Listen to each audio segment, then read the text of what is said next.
हे good afternoon friends, कैसे हैं आप लोग। द बुल इन्वेस्टमेंट में आपका स्वागत है और मेरा नाम है अंकुर गुप्ता।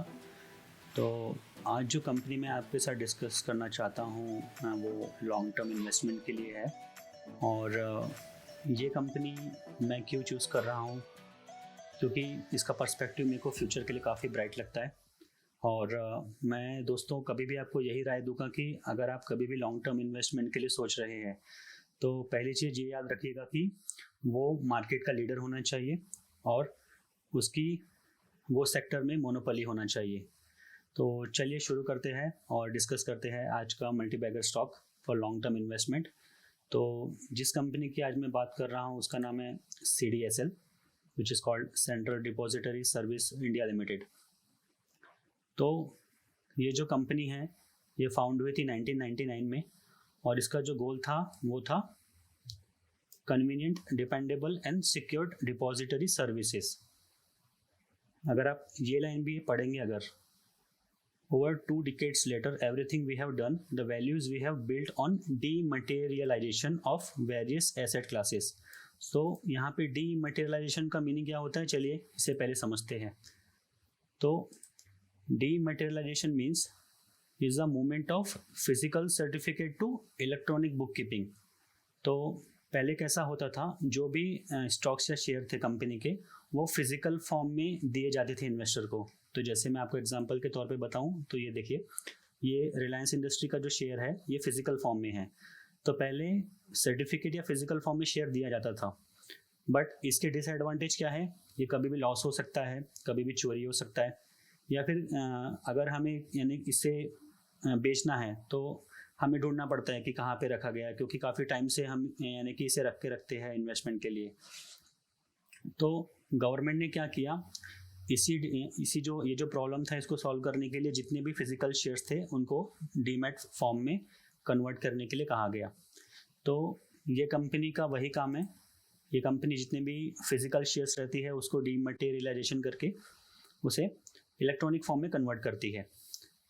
ठीक है, तो यहाँ पे अगर आप देखेंगे ये मुझे काफ़ी अभी अच्छा लग रहा है, इनका 2.07 करोड़ इन्वेस्टर्स अकाउंट। तो अभी 2020 में इनके जो टोटल इन्वेस्टर्स अकाउंट है, जो डीमैट अकाउंट ओपन होते हैं वो है 2.07 crore, which is very phenomenal. और अगर मैं नीचे आपको दिखाऊं यहाँ पे देखिए आप 2018 में जो इनके टोटल डीमैट अकाउंट थे वो थे 15 millions, which is across approximately 1.5 crore, जो कि बढ़ के अभी हो गए हैं 2.07 करोड़। तो जो अभी कोविड-19 के जरिए मीन्स लॉकडाउन में जो काफ़ी लोगों ने मीन्स डीमैट अकाउंट ओपन करवाया है और 2020 में करीबन 30 to 40 lakhs demat account open हुई है। तो जानिए मीन्स कितना प्रॉफिट अभी इस कंपनी को आया होगा।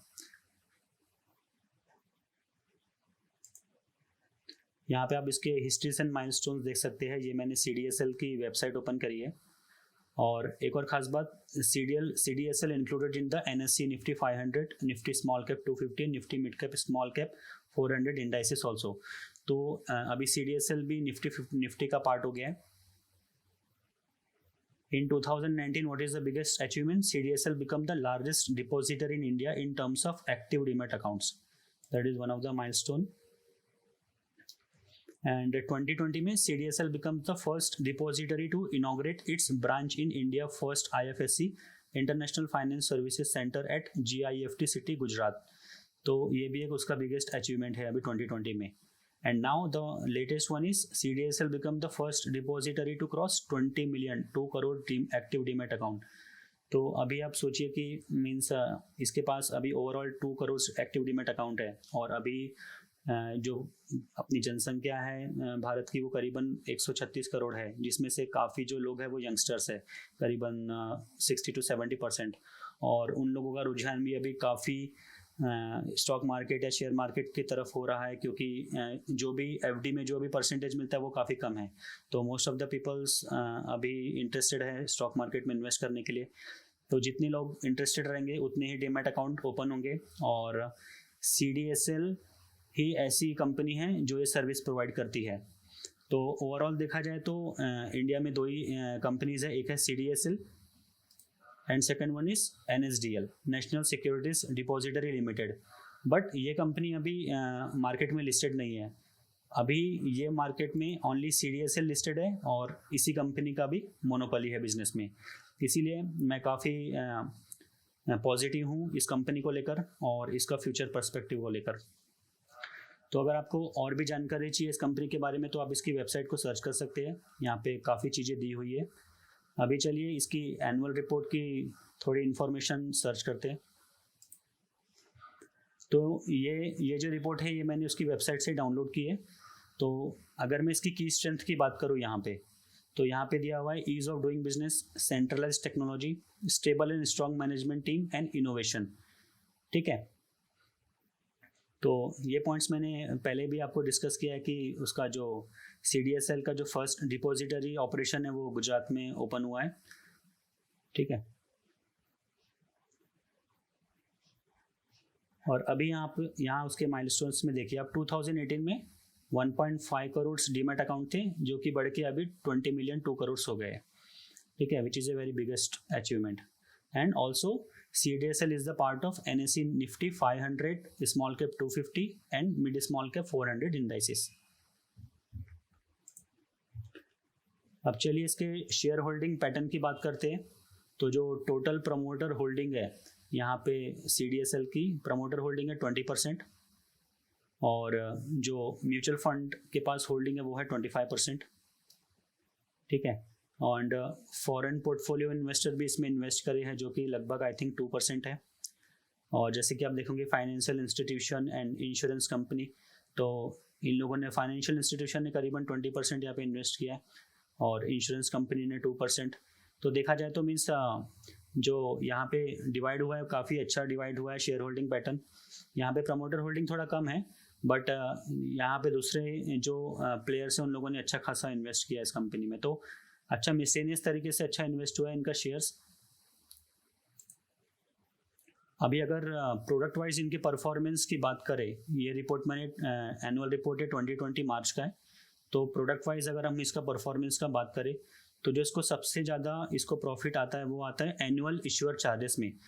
तो जो भी इनके क्लाइंट रहते हैं जो इनके साथ डील्स करते हैं तो उनसे ये एनुअली चार्ज करता है 34%। ये उसका टोटल प्रॉफिट है इन करोड़ में।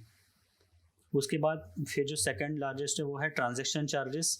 तो जैसे कि आपने देखा होगा कि जो भी शेयर्स हम लोग खरीदते हैं तो उसके बाद एक रिपोर्ट जनरेट होती है CDSL से कि इतने जो शेयर्स है वो इलेक्ट्रॉनिक फॉर्म में कन्वर्ट हो गए हैं। तो उसका भी एक ट्रांजैक्शन चार्ज होता है जो CDSL चार्ज करता है ब्रोकर्स से, जो डिस्काउंटेड ब्रोकर्स है, जो दूसरे स्टॉक मार्केट में ब्रोकर्स रहते हैं उनसे चार्ज करता है, वो है 19% इसका प्रॉफिट। फिर उसके बाद ऑनलाइन डाटा चार्जेस। तो जो भी इंफॉर्मेशन है इलेक्ट्रॉनिक फॉर्म में रखता है सिक्योर फॉर्मेट में, तो उसका ऑनलाइन डाटा चार्जेस का जो उसको प्रॉफिट आता है वो है 16%। देन जब इनिशियल पब्लिक ऑफरिंग होती है, जैसे जो न्यू कंपनी मार्केट में लॉन्च होती है यानी मार्केट में एंटर करने के लिए आती है, उसे इनिशियल पब्लिक ऑफरिंग कहा जाता है। और जो कॉर्पोरेट एक्शंस होते हैं तो उससे इस कंपनी को 10% का प्रॉफिट आता है। देन यहाँ पे डॉक्यूमेंट वेरिफिकेशन के इसको 4% का प्रॉफिट आता है। और जो ई वोटिंग होती है तो कभी भी जैसे जो कंपनी है उनकी कोई मीटिंग्स होती है या फिर एनुअल जनरल मीटिंग्स होती है तो उसमें जो इन्वेस्टर्स रहते हैं उनको एक ऑप्शन रहता है इलेक्ट्रॉनिक वोटिंग करने का जो हमें मेल थ्रू आता है, तो उसका भी CDSL 2% चार्ज करता है। तो यहाँ पे 2% ऐसे उसका प्रॉफिट है। ठीक है, सो ये हो गया प्रोडक्ट वाइज परफॉर्मेंस। अब चलिए मैं थोड़ा इसका फंडामेंटल आपको साथ डिस्कस करता हूँ।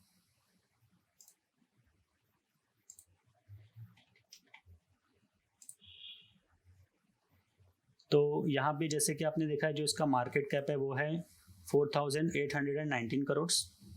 ठीक है, सबसे अच्छी बात है प्लेज परसेंटेज यहाँ पे 0 है। इसका मीनिंग क्या है? प्लेज मीन्स गिरवी रखा गया शेयर।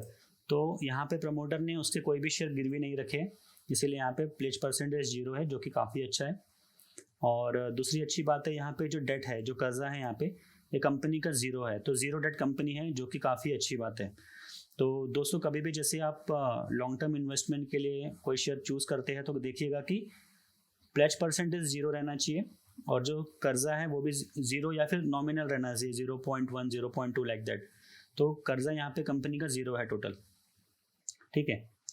और इसका इंटरेस्ट कवरेज रेशो भी काफ़ी अच्छा है, 3667 करोड़ रुपीज़ का। तो जैसे कि यहाँ आपने, मैं इसका अगर मैक्स चार्ट ओपन करूँ तो यहाँ पे देखिए, ये यहाँ पे थोड़ा डिप हुआ था, ये अराउंड 23 अगस्त 2019 को 188.60 रुपीज़ पे। फिर यहाँ पे डिप हुआ 27 मार्च 2020 को अराउंड 207.20 रुपीज़। लेकिन यहाँ पे आप एक चीज़ गौर करने की है कि मार्च के बाद से कोविड-19 जो कोरोना वायरस सिचुएशन है वो स्टार्ट हुआ था, तो नीचे जाने की जगह ये स्टॉक ऊपर भागा है। इसका रीज़न ये है कि इस लॉकडाउन में यानी लोगों के पास और चीज़ें ज़्यादा करने के लिए थी नहीं, तो उनके पास जो एक रिसोर्स था, यानी कि घर में बैठ के हम एक डीमैट अकाउंट खोलते हैं और स्टॉक्स में, शेयर मार्केट में इन्वेस्ट करते हैं। तो यहाँ पे लोगों ने काफ़ी नॉलेज लिया इन्वेस्टमेंट का। और जैसे कि आपने देखा होगा कि मैंने जैसे कहा था उनके वेबसाइट के हिसाब से, तो उन लोगों ने 2020 में करीबन 36 to 40 lakh demat account new open किए हैं। तो बिकॉज ऑफ दैट ओनली ये स्टॉक यहाँ से अच्छा बुल रन पकड़ा उसने, और उसने हाई बनाया यहाँ पे अराउंड, उसने हाई बनाया अराउंड 484 रुपीज़ का, और अभी वो उसी रेंज में चल रहा है। तो मैं यही कहना चाहता हूँ कि कोविड-19 सिचुएशन में जब मार्केट पूरा फॉल हुआ था, बिकॉज इवन दो ये स्टॉक्स ने काफ़ी अच्छा परफॉर्मेंस दिया है और यहाँ पे पॉजिटिव रिस्पॉन्स है। अब चलिए इसके प्रॉस देखते हैं। तो कंपनी, जैसे मैंने कहा, डेट फ्री कंपनी है, और कंपनी का जो रिसेंट क्वार्टर है उसने वो भी काफ़ी अच्छा दिया है कंपनी ने। हाँ, प्रमोटर होल्डिंग्स यहाँ पे काफ़ी कम है, 20% है, बट जैसे कि मैंने कहा जो दूसरे प्लेयर्स है जैसे म्यूचुअल फंड है या फिर जो फॉरेन इन्वेस्टर्स है, उनका काफ़ी अच्छा खासा इन्वेस्टमेंट है इस कंपनी में। चलिए मैं क्वार्टरली रिजल्ट्स की यहाँ पे बात करता हूँ। तो जैसे आपने यहाँ पे ऑपरेटिंग प्रॉफिट देखा होगा, तो अगर मैं सितंबर 2020 से यहाँ पे बैक साइड 3-4 ईयर्स कैलकुलेट करूँ तो यहाँ पे ग्रो होता हुआ दिखाई दे रहा है।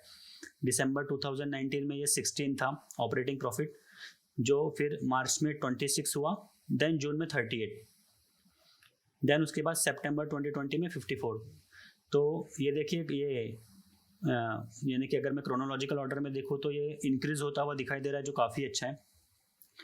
और अगर मैं इसका नेट प्रॉफिट का भी बात करूँ तो ये भी देखिए यहाँ पे ये भी इंक्रीज हो रहा है।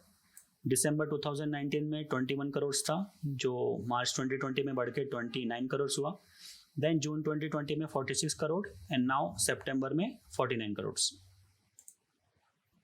अब इसके ओवरऑल प्रॉफिट लॉस की अगर मैं बात करूँ यहाँ पे, तो यहाँ पे आप देखिए इसका ऑपरेटिंग प्रॉफिट मार्च 2019 में ये 109 करोड़ था, जो कम होके मार्च 2020 में 89 करोड़ हुआ ड्यू टू कोविड-19।